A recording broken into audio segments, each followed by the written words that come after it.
I have just got so much going on. I thought I was recording a video. And how long was I talking? I don't know. I don't know because I didn't push the record button. And also, microphone is not. I talked about the microphone. I talked about everything. It wasn't. I think it might have been about 30 minutes, but ah, but I did come up with a great idea. Just man, all that material. I'm not going to try to do it over again, but I was talking about, for some reason, my daughter, my oldest daughter, and then I thought uh, about her being on TikTok and how well she's doing on TikTok, and I said in this video that sometime I'd put a link below, and I'd try to put a link below, and you could go there and check it out. And then, of course, I just well, I'll just go there now. And then I went there, and then I thought, oh wow.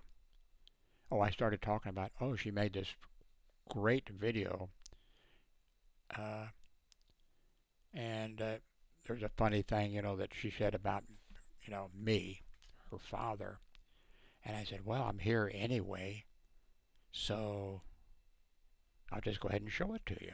And I thought, oh, that's a great idea. But of course, I had some other information in there about stuff in the video before I went there. So I'm gonna, I'm just gonna give you her video and the link. So TikTok is all I have to put in here because that's what it took before.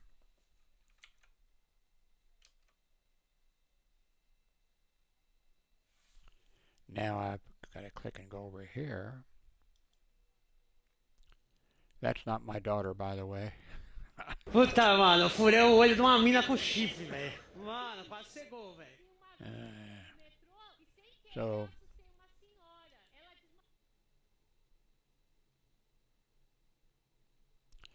okay, there's her site. And, okay, I'm going to kick, and I'll have to take the headset off. And, okay, so here's her videos. Let's see.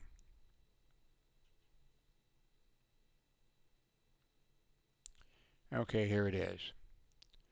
I sent her some family photos or whatever so she could maybe use them. So I'm going to take the headset off and put it because the microphone will be by the speakers or whatever.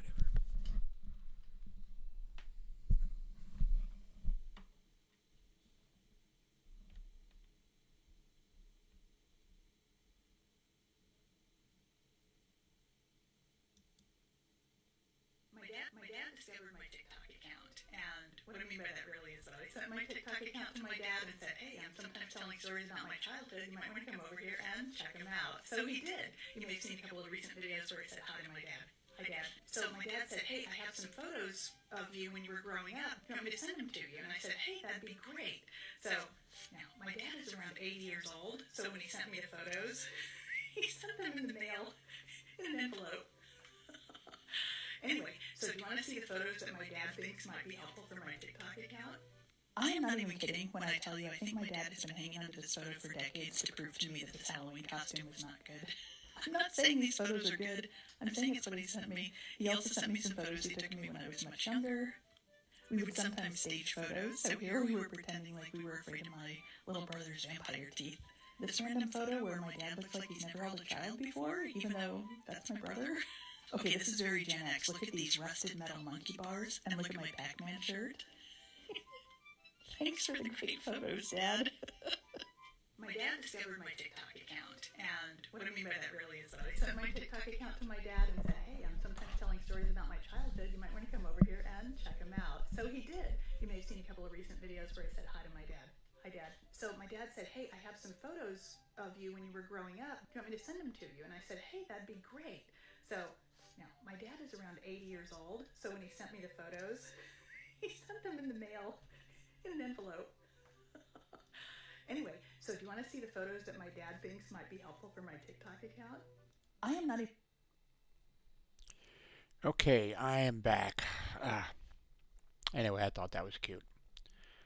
Uh, oh, I hate it when by the way, I guess you all know. I think everybody can figure it out that I do not.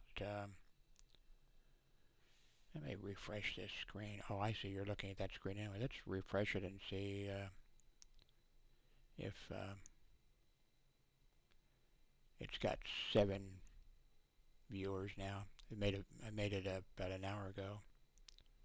Whoops, what did I do? Whoops. Oh, that is it, yeah. Which screen am I recording? I gotta push that back. I didn't mean to click on that. I've been having another problem I've been having is, let me go back to, well, in addition to all the problems I've got, you know, and two, up until I was about 60 years of age or 62, there really wasn't much reason for me to go to a doctor and all that kind of stuff. But then things started hitting, and now, they've all hit.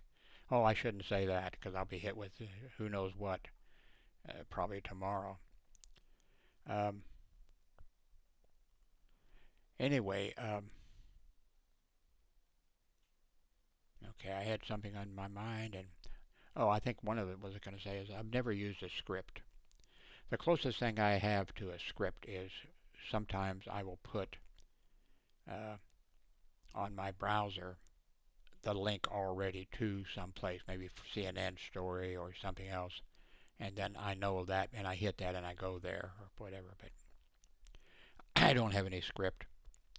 They've got some nice, but I don't think that'd work with me because they have some script things now that look pretty neat, and they're not very expensive. They do, you can have it right over there, and you have a screen and everything like that, and it'll scroll and do all that kind of stuff.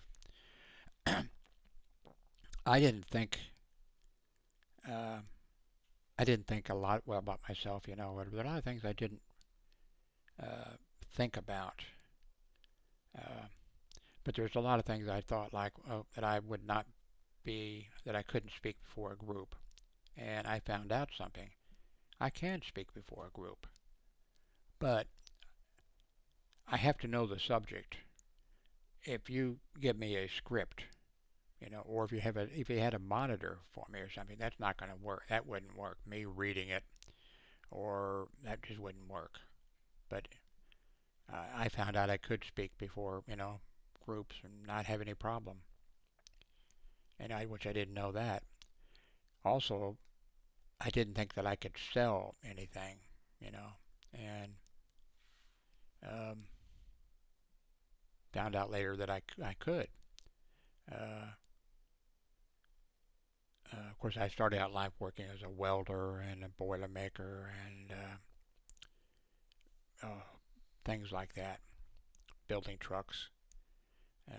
Went down to Convent, Louisiana, and worked for a while building Texaco refinery. And that was before Environmental Safety Act or whatever. And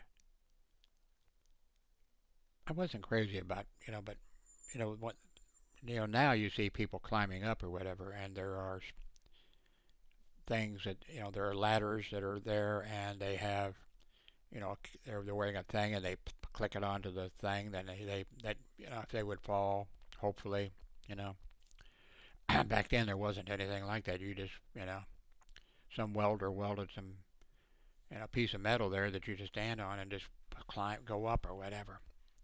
But now I didn't have any trouble talking back because on that Texaco refinery, I just went down there.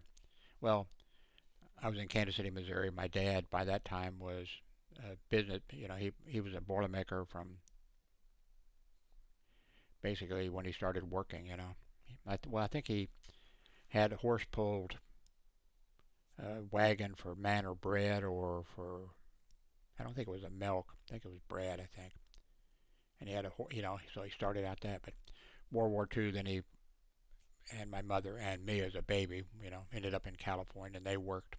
And I didn't work at the shipyard building, but um, building Liberty ships. But so anyway, I oh,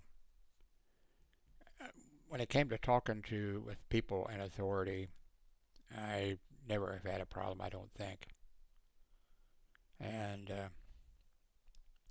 when I went to Washington D.C., that's where LaDonna. It was not Washington D.C., but in that area. Um, uh, oh my, yeah. See, I tried. I went to. I had an older cousin who was in the army, and he'd come back. He went.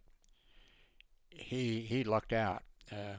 He went into the army when World War II ended because of his age. I mean, he went in when it ended. So he was in the occupation of Germany, thing. And then he ended up going to Korea when the Korea conflict had ended. Of course, we still had troops there. And he was in the military police, and I forget if he was in the military police when he was in Germany or not. But anyway, I think because of him, he I think because of him, I wanted to go into the army. And then I went to a military high school. That was a mistake. Well, I wanted to get into but since I couldn't get in because I was way under the weight requirement, and also I totally forgot that my hearing would permanently keep me out of the military. Didn't even think about that. Just totally forgot about that. But if I had known that going to De La Salle Military Academy was not going to, that I wasn't going to be going to the military, I'd have went to a Catholic high school. It was co-ed with girls. 4 years, no girls.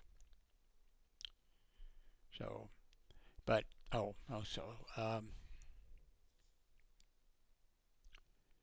anyway, no problem talking to people in authority. In fact, I did really well at that.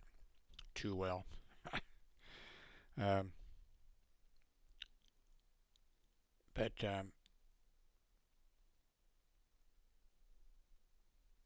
then I thought about that. Well, I mentioned a while back there was a board of the Kansas City, Missouri Board of Police, the private commissioning unit or whatever, had a thing filled with people. They came to see it too. I guess they were interested. A lot of people were interested. Well, probably just security owners of security services, and then the people that worked for those and others would be. Anyway, I went to that, and I just went there to see what was going to happen and that type of stuff, and had no intention of speaking. And one guy got up. I didn't know him. I knew people that were there. In fact, the director of security for the hospital I was working at, he was there, and another director of security was there, and I think another one, and they chipped in on a lawyer, and then of course Burns, Pinkerton, Wells Fargo, and the other companies, they paid this lawyer or whatever. So anyway, this guy who I guess had probably a patrol service or something, which I did for a year myself. Anyway, he got up and he asked a question or something like that, and the attorney representing all these Wells Fargo, Burns, Pinkerton, Wackenhut, all these companies, the lawyer got up and ripped into him, and that was a mistake on his part, because there was somebody sitting out there that wasn't going to stand for that, and I was the next one to get up, and I just ripped him apart and made him look, I made him look stupid. so stupid that the Board of Police Commissioners, and I think there was either 3 or 5 on that, they were there, because that was a meeting that they'd called about making some changes to the licensing of security guards and stuff like that. And a lady, she came over, when the thing ended, she came over and found me and she said, "Mr. Howard, it's Mr. Howard." And I said, "Yes." She says, I forget exactly, she said, we've been thinking about having somebody we could talk to, could make some advice to us and whatever. And she said, if we do decide to do that, she said, would you be willing? And I said, yep, I would. So that kind of shows you,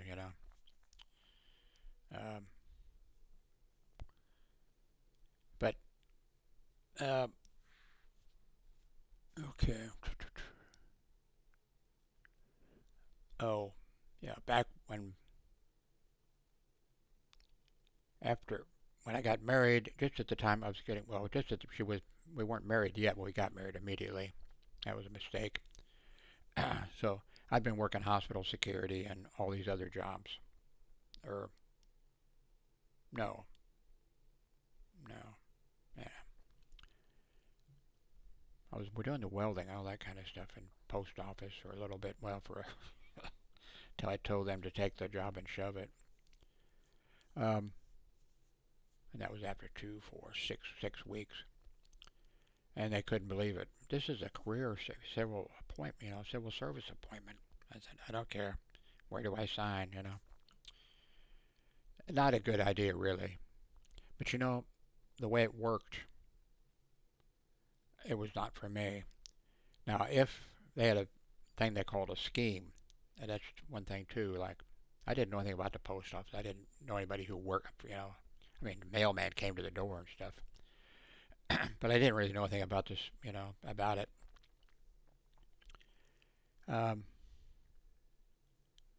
But when I did the 2000 census, I worked the 2000 census, and that was a strange one. I've talked about that before, so I won't talk about it again, except to say that they had that year, or that decade, every 10 years, it's one of the few things in the Constitution of the United States. The Constitution of the United States is a great thing, and it was really put together well and all that kind of stuff. And one of the few things in there, I mean, there's a lot of things that weren't in there, but they were added, were able to be added later because of the Constitution and our founding fathers. But one thing that was in there was that every 10 years a census will be done, and it spelled out that it had to be an individual person-on-person type of thing. Of course, they didn't have computers back then, so but around 2000 or whatever, there was, especially I think the Democrats wanted, you'd still have people that would have to go out and collect some information and stuff like that. But the Democrats wanted it to be done instead of one-on-one, which is terribly expensive, and then two, when you get having to supply them with, devices to record the information and make sure that it can't be going to anybody else, all that kind of stuff. A lot of going on. Now,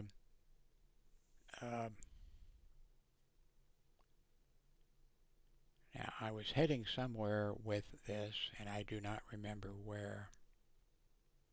Oh, yeah. Well, the 2000 census, the Republicans objected to, the Constitution says this is just like the Constitution says you can have a gun. It says you have to do, and so the Democrats had to, okay, it says it in the Constitution, But I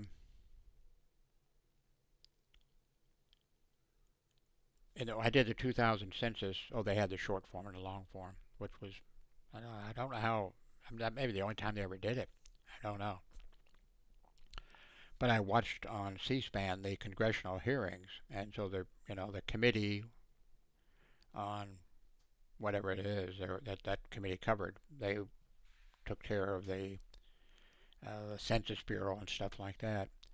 So they called, the members of Congress had to go before, uh, or uh, the people, whatever agency that is, department, they had to go before the uh, committee, and they were asked every question, that was going to be in the census that was going to be asked. Okay, why are you asking this? And then the Commerce Department, I think it was the Commerce Department, said, and they had all the answers. And there wasn't any Democrats and Republicans, members of the House or the Senate, maybe both, I don't know. They didn't have any problem because people came back and said, because in such and such a bill, passed by Congress, it specifies that we have to find out how many people live in an area to see if there are veterans who need a veterans hospital. All that stuff was like that, so there wasn't anything to argue about, And so I got sidetracked again. It's almost 8 p.m. I haven't eaten that much. By the way, that's something. Let's see, where's the paperwork? Ah, here it is. This apartment complex. Okay, if you remember, you probably remember this. For years and years, I have used Spectrum for years, and when I had cable television, I had it from them, and their prices were outrageous, and the prices went up, and then of course they offered then internet, and I got internet from them. Eventually I paid for 1 terabyte down. I never got a terabyte down, and I still paid them, if I got 500 down, I was lucky. And I was a nice, easygoing sucker, for them. But finally, not long ago, and I told you about that, I went ballistic. I called them up, Spectrum, and I went crazy. If it had been in person, they would have called security and probably the police, because of all the things and the way they behaved and the way they acted and what they had done to everybody,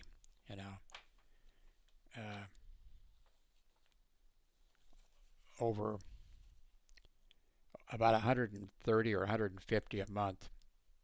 I was paying a little bit less. I think Darlene, who doesn't like to spend money except she likes television and whatever, this is years ago, she was paying $150 a month for cable television. I was paying about $130 a month. That's one reason we eventually just moved in together to share expenses. That was with Spectrum. Okay. So I finally went ballistic on Spectrum. And I called them up. I cussed them up one side down the other. And the things I told them were all true, but I just went ballistic. And I'm not usually that way. I don't like to argue, or that's part of the problem that with my I don't know. Both my parents were alcoholics, but I never got a spanking in my life. And when they passed out, I would pour their expensive, whiskey down the sink at 2 or 3 o'clock in the morning. But anyway, so my ex-wife's family, there were some problems, in that situation. So both of us, we didn't think about it, and we didn't talk about it. We didn't say, oh, we have this or that. But it was, we were married for except when she was on some medicine that messed her up a couple of times. We never disagreed about anything. We never argued about anything. Zero. Zero. For 12 years. Now, a lot of you out there are probably already ahead of me. That's a sign that something's wrong. That's not normal. And so, um, anyway,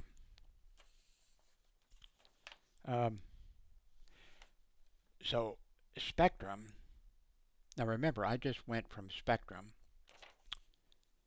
and then I went to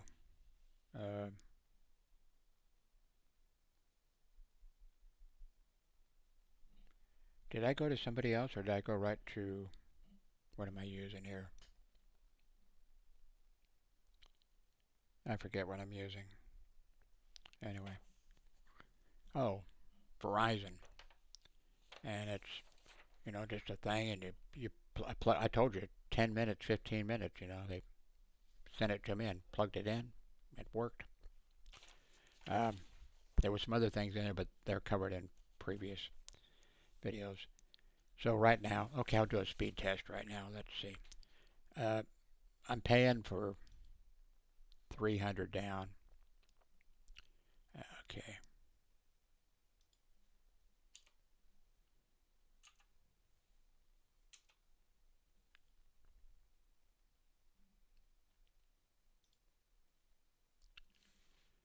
Okay, cross your fingers.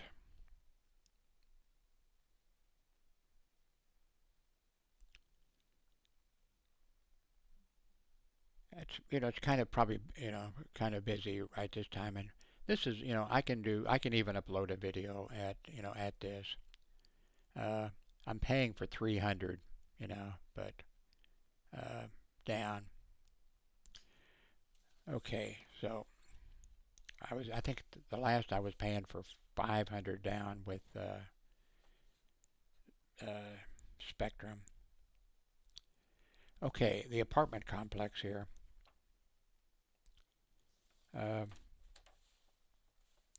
So anyway, for about 2 months now, we've been using Spectrum, and it's okay.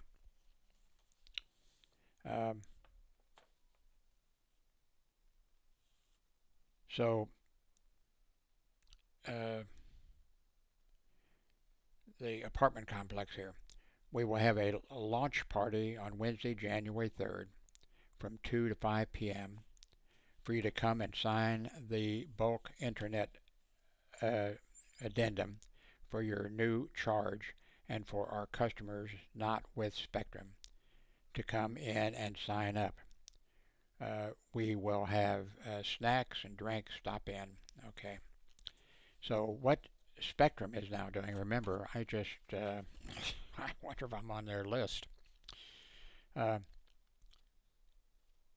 is, you know, there's a box on the side of all these apartments, and the connectors are in there, so I'm sure that'll probably change, though. Probably, I mean, right now, if you have a different company, whatever, you know, you just, they come and they get into the box, and they put it in there, and I guess their, you know, thing is, or their modem or whatever is next to somebody else's modem from a different company. I'm not sure what's gonna happen with that, but okay.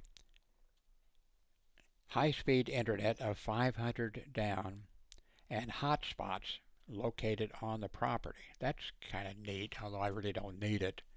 But that means they're going to set up some hotspots here in the apartment complex, so if I could walk with my cell phone, and of course I use, you know, but I could, you know, just be on Wi-Fi and walk down to the mailbox or whatever and be, you know, be connected, because they're going to have those things here set up. I wonder how well it'll work, but it doesn't really matter.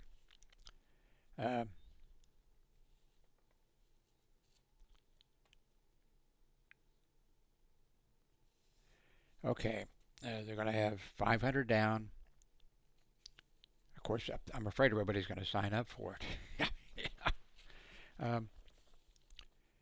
a lower charge than you're paying. It's going to be $62 a month.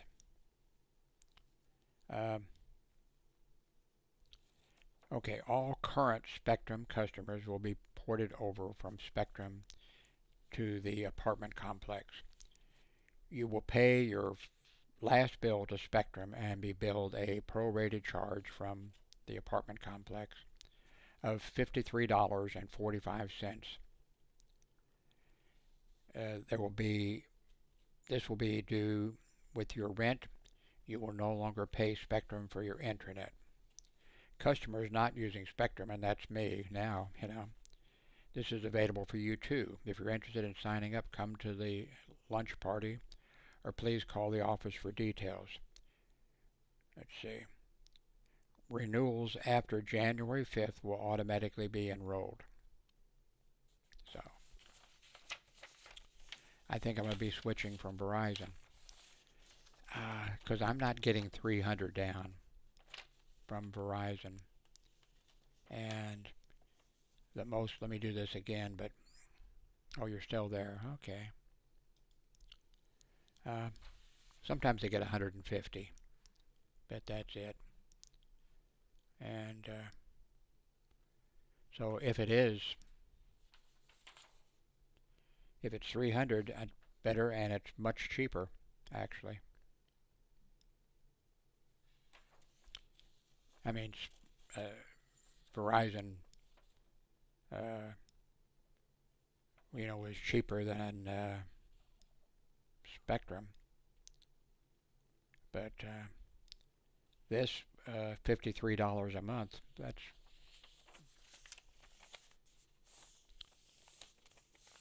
that's a good deal. So, okay, I'm going to. Okay, it's 32 minutes. This time I record. Oh man, I hate that when I make something. Ouch.